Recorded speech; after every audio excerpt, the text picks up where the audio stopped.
bem-vindos ao Zigomatalk, que é um programa que é um portal para o futuro da cirurgia bucomaxilofacial. E doutor, hoje nós temos uma convidada pós-ortognática, né? Sim, a nossa querida paciente Ariane veio contar um pouquinho sobre a história dela. Tudo bom? Tudo jóia. Ariane, seja muito bem-vinda. E vamos contar um pouco sobre a sua história? Sim. Então, há alguns anos atrás, eu pensei em fazer a cirurgia. Aí, quando eu soube como era, eu falei, não vou fazer, não vou mexer. Aí, coloquei o aparelho, mas não teve o resultado que eu esperava. E daí? Aí que a minha irmã conheceu o doutor, né? E ela deu entrada ao tratamento, né? E deu entrada à cirurgia. Eu falei, eu vou nessa também. Mas vamos voltar um pouquinho. Lá na sua primeira consulta, a tua irmã achou o doutor, e lá na primeira consulta, como foi isso? Porque você já tinha aquele sentimento ainda, não quero fazer cirurgia. Aí o doutor conversando com um jeitinho, daí eu falei, então eu vou, né? Eu vou tentar. A intenção era que minha irmã fizesse primeiro, né? A tua irmã ia fazer antes? Ia fazer primeiro para ter coragem, ver se eu ia ter coragem mesmo de ir fazer também. Só que daí a minha cirurgia saiu primeiro que a dela. Agora não tem como desistir. Agora não tem como desistir. Não. Então você pensou em desistir? Com certeza, pensei bastante. Só que eu acho que o segredo foi não saber os detalhes da cirurgia. O doutor sempre pronto para falar algumas coisas que a gente tinha dúvida, tá? Sim. As meninas também sempre pronta a responder pra gente. Mas por mim, eu falei, não, eu não quero saber o que vai ser. Porque quando a gente não sabe, tudo bem, eu não tenho a consciência, né? É verdade. Doutora, como era o caso dela? Ela tinha um retrognatismo, né? A mandíbula para trás em relação à maxila, né? Os dentes eram um pouquinho para frente e, como é que ela disse, vários momentos o paciente pensa em desistir, tanto antes da cirurgia como no pós-operatório, como ela mesma vai poder falar. Porque é um procedimento que eu tento passar ao paciente, é um atropelamento. Né? Por mais que existam técnicas minimamente invasivas, o osso vai ser fraturado, vão ser feita osteotomia e vão precisar ser manipulado esse osso, vai movimentar. E a gente tem que ser real. Se vai movimentar, vai criar edema, vai ter inchaço. Vai gerar dor? Nem sempre. Em muitos casos, a cirurgia ortognática não é uma cirurgia que gere dor, mas ela traz muito desconforto. Muito incômodo. Muito desconforto, muita restrição alimentar, dá um edema importante, né? A parte respiratória a gente tem que ficar observando. Então, só quem passa pela cirurgia que pode, de fato, nos descrever como é que é essa sensação. Né? Eu acompanho muito esses pacientes e observo que não é a dor que incomoda, mas de fato, o edema, né, fica com o rosto parecendo uma bola de basquete muitas vezes. Não todos, hoje em dia o edema a gente consegue controlar bem. Mas vai muito de paciente para paciente, mas né? Internamente, a parte respiratória, o paciente se queixa muito nos primeiros dias, vai ter um benefício respiratório fenomenal lá na frente. Mas esse comecinho, os 3, 4, 5, 7, 15 dias de pós-operatório, são fases que ele vai evoluindo e ele vê essa evolução. O problema é ele ter o psicológico forte, muitas vezes, né? Hoje em dia, eu já até coloquei no termo de esclarecimento do paciente que a gente precisa orientar ele que muitas vezes ele precisa buscar um tratamento psicológico antes e depois da cirurgia, um apoio, um suporte, tanto da parte familiar como profissional, porque de fato é um procedimento que mexe muito com a autoestima e com a parte funcional e estética do paciente. Né? Quando a gente vai falar de autoestima, então, vamos antes de todo esse processo que o doutor falou, como era quando você se olhava no espelho? Como eu me olhava de frente, não pegava tanto, mas foto minha de perfil, jamais. Eu não gostava de tirar. Já falou assim, de perfil ladinho, não. Não. Então, de frente, eu acho que acabei acostumando também, né? Mas me pegava bastante essa questão. E como foi depois da cirurgia, quando você se olhou no espelho? Então, como o doutor disse, os primeiros dias são bem complicados. Não é a dor. O remédio que ele passou eu tomava de medo de não ter dor, mas não por dor. Em nenhum momento eu me desesperei por dor. Mas o inchaço, o incômodo, a vontade de comer e não ter condições de ter que ingerir líquido, né?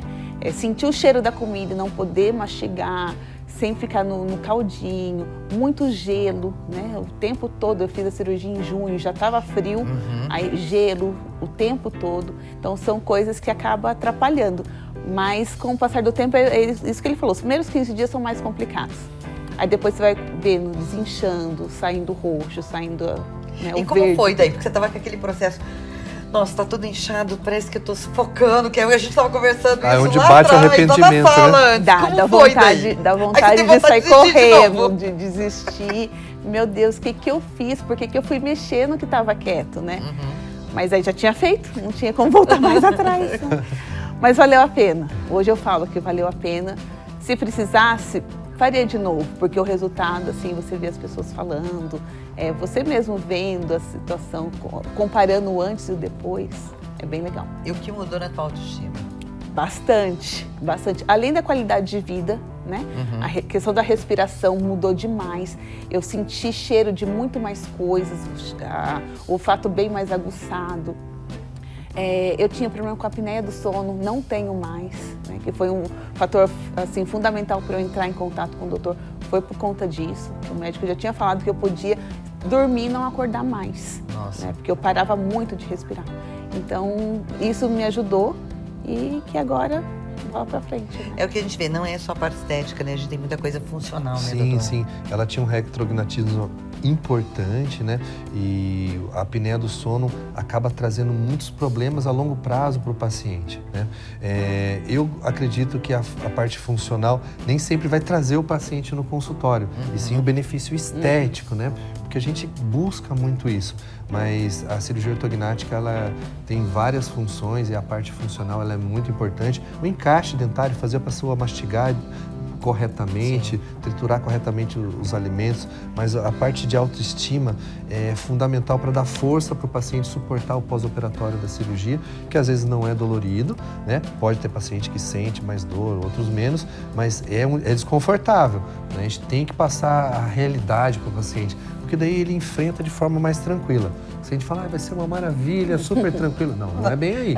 E a importância de você passar a realidade. A realidade, né? Não é bem assim. A gente chama, eu gosto de ter um parente, alguém próximo do paciente para receber todas essas orientações também, porque de fato a gente vai estar junto até o final, porque se ela quer desistir, eu vejo a cara do meu paciente quando chega nos primeiros dias, falei, nossa, tá brava comigo, né? Eu sinto. E eu tento passar, fica calma, tenta controlar, porque já a gente vai ter o resultado que eu também quero. É que você sabe como é todo esse processo. E para a pessoa tem aquela coisa, o que será que vai acontecer? Isso. Será que eu vou suportar? Será que vai ser, né? Não é fácil, não é fácil. Eu tento deixar o meu contato com os pacientes, que eles podem entrar em contato direto comigo. Tento ter muitas consultas de pós-operatório até o paciente se sentir semanalmente, seguro. né? No início era semanalmente. Isso, até ele se sentir seguro, porque senão eles ficam muito inseguros. Será que meu rosto vai voltar ao normal? Será que eu vou voltar a ser quem eu era antes? Ou o meu objetivo era ser melhor, né? E graças a Deus, hoje em dia a técnica está muito apurada, a nossa equipe tem muito índice de sucesso, mas é uma cirurgia que é a cada caso mesmo, a gente tem que conversar muito com cada paciente para enfrentar o procedimento. Agora nós vamos parar um pouquinho por aqui, vamos para o comercial e já voltamos no próximo bloco.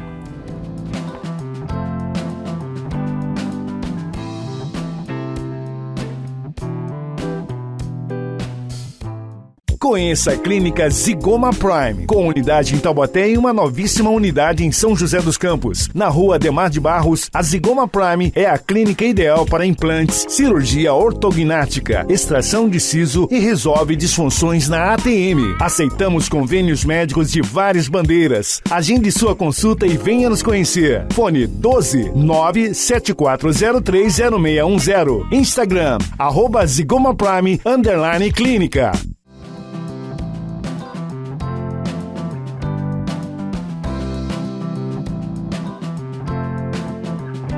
E voltamos. Ariane, agora vamos falar sobre o apoio familiar e a importância dele. Sim, claro, é fundamental, né? Eu moro com meus 3 filhos e eles foram fundamentais no sentido de me ajudar com respeito à alimentação, né? Com respeito à medicação, porque de início a gente não pode fazer nada, né? Então, nem cozinhar, nada disso. Então, tudo isso eles fizeram para me ajudar, né? Minha mãe, minhas irmãs também sempre deram apoio bastante. E a tua irmã, que você contou, tudo começou com ela antes. Como que tá o processo dela? Ela já fez a cirurgia, não fez? Como que tá isso? Ainda não, mas... Ainda não, doutor? Não, Mas né? ela, antes ela estava meio apreensiva, mas agora ela está querendo voltar de novo ao processo, né? O dela está aguardando a autorização de convênio, mas em breve, se Deus Vai dar quiser, certo. dá certo e libera pra gente operar. E Ariane, que mensagem você deixa para as pessoas que não conseguem se reconhecer no espelho? E também os problemas que muitas vezes elas têm, e elas nem sabem que elas têm por trás daquela aparência que não é reconhecida. Olha, é bem legal a pessoa procurar um profissional, né? Um profissional, o doutor Alessandro foi assim fundamental nessa situação que eu passei, né?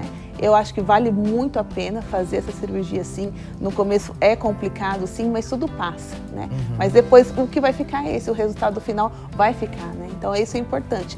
É difícil, mas tira de letra depois. E hoje você tira foto de perfil? Tira de frente, de lado, de tudo quanto é lado. Eu acredito que, de fato, o resultado dela não vem só da cirurgia ortognática, né? Foi um trabalho multidisciplinar, onde envolveu um ortodontista muito competente. No caso dela foi o Dr. Lucas Costa, que a gente já conhece. Lucas, também tem a parte estética dental, que ele também acaba fazendo. Então, o paciente, a parte odontológica, ela tem que ser vista como um todo, né? O ortodontista, quando recebe esse paciente, eu falo, o meu maior desafio é fazer com que esse ortodontista dê um diagnóstico correto para o paciente. Perfeito. O paciente tem indicação de cirurgia, fala para ele, olha, o seu caso é ortocirúrgico, ele não é obrigado a fazer a cirurgia, mas ele tem que estar ciente que um dos caminhos para ter um belo resultado talvez seja a cirurgia ortognática. A decisão... Até ela comentou, né, que ela tentou usar o aparelho, né, e não deu certo. Muitas vezes essa decisão vai ser exclusiva do paciente, mas se ela tiver toda a orientação, todo o conhecimento, ela vai poder observar em qual momento da vida dela que vai ser o ideal para realizar esse procedimento. Muitas vezes o paciente não pode realizar esse procedimento agora por causa do trabalho, de uma viagem, mas se prepara para isso daqui 5, 6, 10 anos, se for o caso. Mas o paciente tem que estar ciente.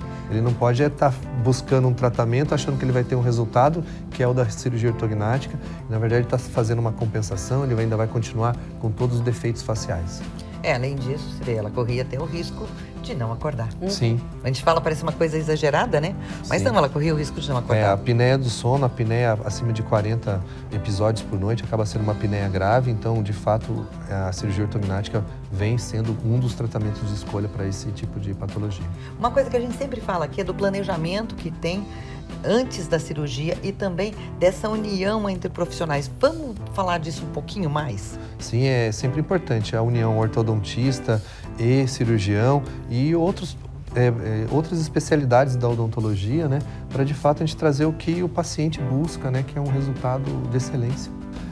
O que é muito importante, além dessa interação entre os profissionais da especialidade, tanto cirurgião, ortodontista, como outros odontólogos, o planejamento virtual apresentado para pacientes vai acabar trazendo uma segurança, ela mesma pode nos contar. Como foi para você quando você viu esse planejamento, Ariane? Então, como a gente é leiga no assunto, né? Às vezes, palavras, a gente acaba não entendendo o que significa, mas aí você vendo no computador como a gente vai ficar... Parece real daí. Aí fica mais real, daí fica mais concreto, né?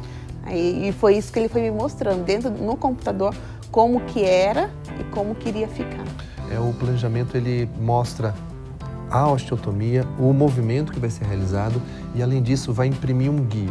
O que é esse guia? É como se fosse uma forma e vai fazer com que a mandíbula venha na posição que foi planejada por computador. O resultado é 100%? Não, porque existe a parte de tecido mole que acaba tendo uma diferença, mas a parte óssea, sim. Então a gente consegue colocar o osso na forma que a gente imprimiu os guias cirúrgicos. Isso traz muita segurança para o cirurgião, sabendo que a gente vai entregar o resultado que o paciente está buscando. E, Mariane, eu acho que a hora que você olha aquilo, você fala assim, nossa, é possível, eu vou ficar dessa maneira, né? No começo dá uma impressão que não vai chegar, né? Mas daí, depois que você vê o resultado, ficou show. Olha, nós ficamos por aqui. Semana que vem tem mais. Agradeço a todos vocês que estão aí nos assistindo e a você, Ariane, por estar aqui e dividir a sua história com a gente e com todos os telespectadores. Eu que agradeço. Eu que agradeço, meu anjo, por ter vindo. Toda Obrigado. Obrigada, Ariane.